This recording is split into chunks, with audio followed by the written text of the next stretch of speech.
사피오섹슈얼, 세이피오섹슈얼이라는 용어는 애정관계를 이야기할 때 점점 더 많이 회자되고 있다.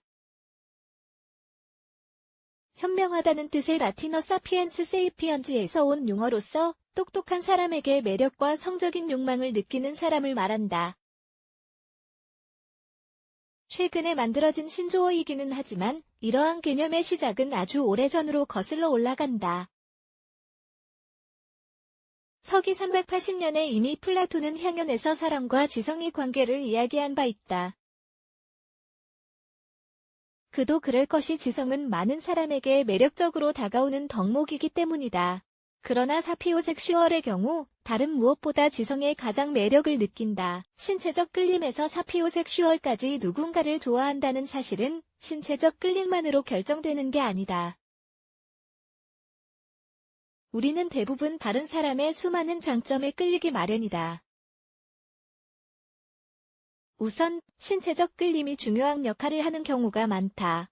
연인을 찾는 어플리케이션에서라든가 우리가 사랑에 빠질 때라던가 직원을 뽑을 때라던가 심지어는 정치인에게 투표할 때조차 신체적 끌림은 중요하다. 이렇듯 우리가 인지하건 아니건 신체적 끌림은 우리 대부분에게 해당되는 요소이다. 물론 누군가를 좋아한다는 사실은 신체적 끌림만으로 결정되는 게 아니다. 실제로 우리 대부분은 상대의 단 한 가지 장점에 끌리는 게 아니라 그 사람을 원하게 만드는 요소들의 총합에 끌린다. 가령 한 사람의 성격을 만드는 행동, 태도, 사상, 감정 등이 우리가 그 사람을 원하는데 깊게 영향을 끼친다. 그리고 나면 각자의 취향에 따라 더 가치를 두는 요소가 있다. 뇌의 유혹 사피오섹슈얼들은 신체적 요소와 성격을 부정하지 않는다. 다만 감정적으로 또 지성적으로 그들을 풍요롭게 하는 새로운 생각들, 깊은 대화들, 수다에 훨씬 더 끌리는 것이다. 따라서 그들에게 말이란 다만 소통의 수단이 아니라 유혹의 수단이 된다.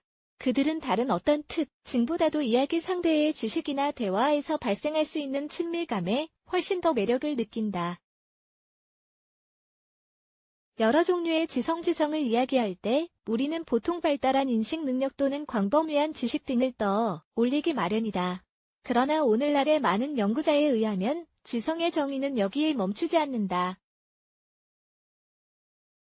이를테면 하워드 가드너 박사가 제시한 다중지능 이론이라던가 데니얼 골먼 박사의 감성지능 등이 지성의 범위를 넓힌 바 있다.